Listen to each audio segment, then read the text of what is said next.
Hello, my name is Alex Leonard. I am a sophomore at the University of Arkansas. Today I'm in Bentonville discussing a very important painting that is currently located here at the Crystal Bridges Museum of American Art.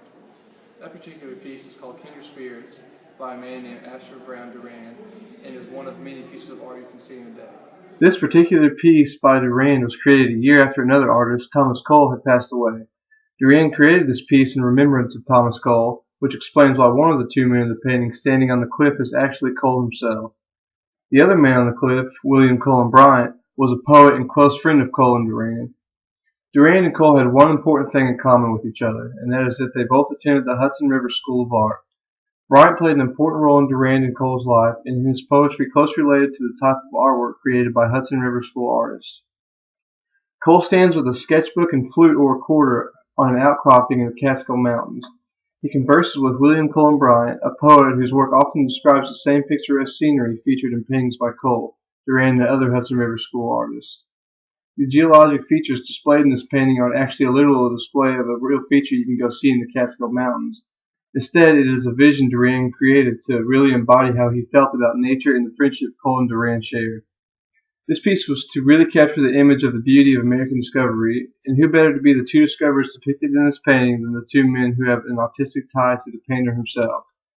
Even though this painting is only made of oil painted on canvas, this piece by Durand obviously holds some intrinsic value as it plays a priceless value in the early American art. With that being said, it also holds a strong nationalistic value. According to Adams, A History of Western Art, works of art have nationalistic value inasmuch as they express the pride and accomplishments of a culture.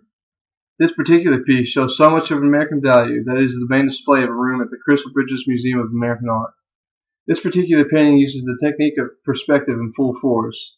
Just in this image, a viewer can see details of leaves on a tree and two men clearly standing on a cliff, while the viewers can also see rough outlines of mountains covered in a thick forest in the background. This technique used by Durand suggests that these two men have only stumbled upon a small portion of land in a large world of discovery. Another effective element Durand implemented into this piece was the expressive quality of color. Although he has used a wide array of colors, these colors are bright, crisp, and vivid. According to Adams, brighter warm colors convey a feeling of gaiety and happiness. I think that these kinds of feelings are exactly what Durand was trying to get across to viewers of this piece. The methodology of biography and autobiography play a role in the creation of this painting. Adams describes this methodology of art as one that interprets works as expressions of the artist's lives and personalities. The two men, Cole and Bryant, depicted in this painting were men that Durand knew in real life and were friends with. By placing these two men in his own painting, in a way, they were all three tied together in this one priceless piece of art. Together, these three men are the kindred spirits of the painting. This painting could lead either to the autobiographical sense of the methodology or even the biographical sense of it as well. This autobiographical sense in that these two men were personal friends of the painter himself, which makes this painting's contents a part of Durand's own life.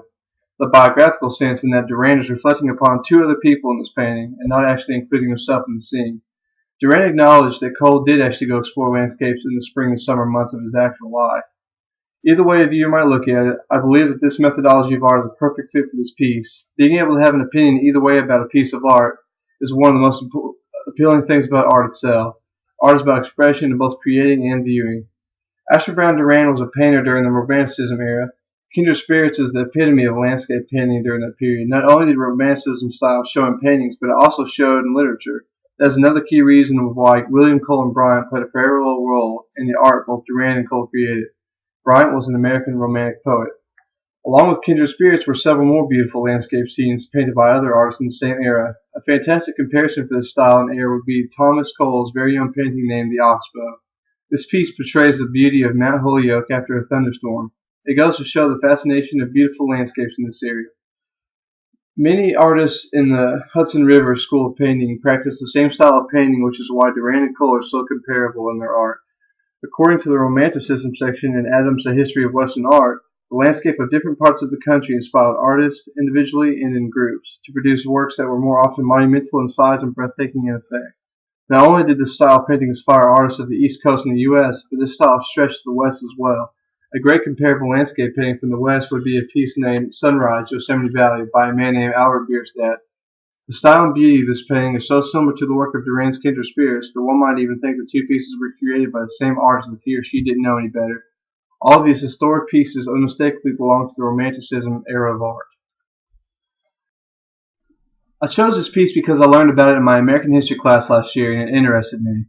It was so important to my history teacher that he was offering extra credit to whoever would go to Crystal Bridges and take a picture next to it.